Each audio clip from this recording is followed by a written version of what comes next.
अगर पाकुड़ विधानसभा की हालत बदलनी है, यहाँ के नौजवानों की तकदीर बदलनी है, तो हमें ये 3 कदम उठाने होंगे। पहला, हम अपने पाकुड़ की सच्चाई जानेंगे और अपनी गलतियों को तस्लीम करेंगे।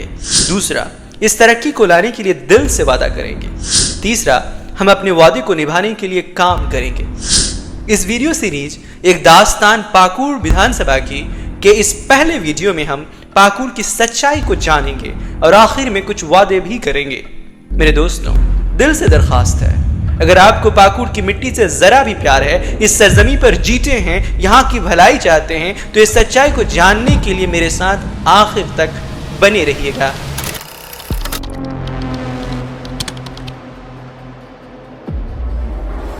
इससे पहले कि मुझे मौत आ जाए, इससे पहले कि पाकुड़ विधानसभा का कोई और नौजवान अपने गांव से दूर रोजगार की तलाश में जाए और अपनी जान गंवा दे, मैं सच बोलना चाहता हूं। अली शेख, दिलालपुर का एक नौजवान कुछ कमाई की आस में केरल का रुख किया। वो सोचता था कि बाहर जाकर कुछ कमा पाएगा, अपने परिवार का सहारा बन पाएगा, मगर एक हादसे ने उसकी जान ले ली। अब हालत यह है कि उसके परिवार के पास इतने भी पैसे नहीं हैं कि वे अपने बेटे की लाश को घर ला सके। मगर ये सिर्फ अली की कहानी नहीं है मेरे दोस्त। शेख मोहम्मद, मनीरामपुर का एक और नौजवान रोजगार की तलाश में चेन्नई गया था। वहां बिजली की तार में चपेट में आकर उसकी जान चली गई। माँ बाप अब इस सदमे से उबरने की कोशिश में है, मगर उनका सवाल अब भी जिंदा है। आखिर क्यों उनके बेटे को इतनी दूर जाना पड़ा और क्यों उसे वहां जाकर अपनी जान गंवानी पड़ी? मेरे पाकुड़ वासियों, क्या रोजगार का हक इस क्षेत्र के लोगों का नहीं है? सवाल हमारी जमीर को झकझोरता नहीं? झारखंड बनने के 24 साल बाद भी पाकुड़ में इतनी बड़ी संख्या में लोग बेरोजगार क्यों हैं? रोजगार के नाम पर हमारे पास क्या है?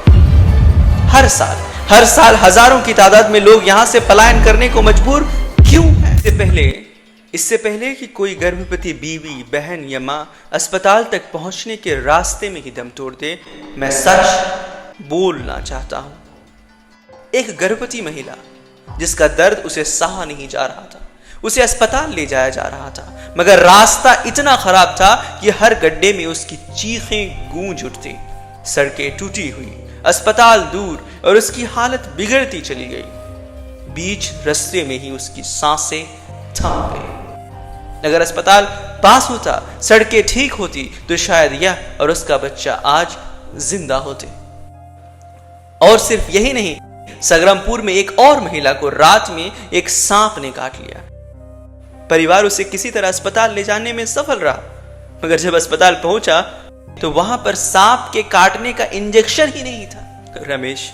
रमेश अपने बीमार बच्ची को गोद में लेकर अस्पताल भागा, लेकिन वहां कोई डॉक्टर नहीं था। एक तो ज्यादा अस्पताल नहीं, और जो है उनमें डॉक्टर नहीं। वो इलाज के लिए अस्पताल के कोने कोने में भटकता रहा, मगर आखिरकार उसकी बच्ची ने उसकी गोदी में ही दम तोड़ दिया।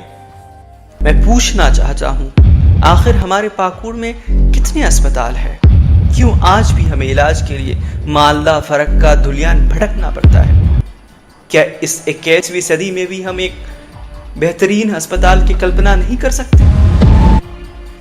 क्या इंसान की जिंदगी इतनी सस्ती हो गई है कि एक डॉक्टर की गैर मौजूदगी में हम दम तोड़ते? कब तक लोगों की जान इसी तरह बेमौत जाती रहेगी? ये तंजीम और इंतजाम हमारे लोगों की जान की इतनी भी कीमत नहीं समझते। इससे पहले कि पाकुड़ का कोई पढ़ा लिखा युवा बेरोजगारी के बोझ तले दब जाए, मैं आज सच बोलना चाहता हूं। यहाँ के कितने ही पढ़े लिखा युवा आज बेरोजगार घूम रहे हैं। उनकी डिग्रियां दीवारों पर टंगी हैं, मगर रोजगार के नाम पर कुछ नहीं। सरकारी दफ्तरों में नौकरी मिलना बहुत मुश्किल हो गया है, और प्राइवेट सेक्टर यहां तो है ही नहीं। ये युवा आखिर किस ओर जाए? सरकारी परीक्षा की बात करें तो कुछ पोस्ट के लिए हजारों लोग आवेदन करते हैं, और हालत यह है कि अक्सर पेपर लीक की खबरें आती रहती हैं। हर तरफ बंद दरवाजे और बेरोजगारी की मार है। मैं पूछना चाहता हूं, क्या पढ़ाई का मकसद सिर्फ दीवारों की शोभा बढ़ाना है? इन युवाओं का कसूर क्या है? क्या हम इनकी मेहनत का कोई मोल नहीं समझते? इससे पहले कि सड़कों पर हादसों में और लोग अपनी जान गंवाएं, मैं सच बोलना चाहता हूं। यहाँ की सड़कों की हालत ऐसी है कि हर आए दिन कोई ना कोई हादसे का शिकार हो जाता है। टूटी फूटी तंग सड़कें जिन पर 2 गाड़ियां साथ नहीं चल सकती। हर साल कोई ना कोई अपने परिवार को छोड़कर चला जाता है, बस इसलिए कि यहाँ की सड़कें अब मौत का रास्ता बन चुकी हैं। मैं पूछना चाहता हूं, आखिर कब तक ये सड़कें हमारे लोगों की जिंदगी को खतरे में डालती रहेंगी? क्या हमारे लोग इसी तरह मौत का इंतजार करते रहेंगे सिर्फ इसलिए कि यहाँ की सड़कें ही सही नहीं हैं? इससे पहले कि हर साल बाढ़ में कोई घर बह जाए, लोगों के सपने मलबे में दब जाएं और किसानों की मेहनत मिट्टी में मिल जाए, मैं सच बोलना चाहता हूं। हर साल बाढ़ में किसी न किसी के घर पानी में बर्बाद हो जाते हैं। लोग बाढ़ के दौरान रोजमर्रा की जिंदगी में कितनी परेशानियां झेलते रहते हैं और कितने किसानों की फसलें भी बर्बाद हो जाती हैं। उनकी मेहनत की बीज बाढ़ में बह जाता है। मैं पूछना चाहता हूं, क्यों बाढ़ के वक्त लोगों की मदद के लिए कोई पुख्ता इंतजाम नहीं होता? अगर बाढ़ इतनी आम है हमारे यहां, तो कोई स्थायी समाधान क्यों नहीं निकाला जाता? क्या यहां के लोगों की मेहनत और किसानों की फसलों की कोई कीमत नहीं है? क्या उनकी ये परेशानियां नहीं है? मेरे प्यारे पाकुड़ वासियों, इससे पहले कि कोई एक और छोटा बच्चा पढ़ाई छोड़कर मजदूरी पर लग जाए, मैं सच बोलना चाहता हूं। यहाँ के छोटे छोटे बच्चों को मजदूरी पर लगना पड़ता है क्योंकि गरीबी ने उनके हाथों में किताबों की जगह औजार थमा दिए हैं। मेरे पाकुड़ वासियों, 20वीं सदी में 24 साल बाद भी न जाने कितने बच्चे ऐसे हैं जो आर्थिक तंगी के कारण पढ़ाई छोड़ने पर मजबूर हैं। कितनी विडंबना है ना कि जिन हाथों में कलम होनी चाहिए थी वे आज मजदूरी में लगे हैं। जिन हाथों में किताबें होनी चाहिए थी उन हाथों में कुदाल और सिर पर बोरियां हैं।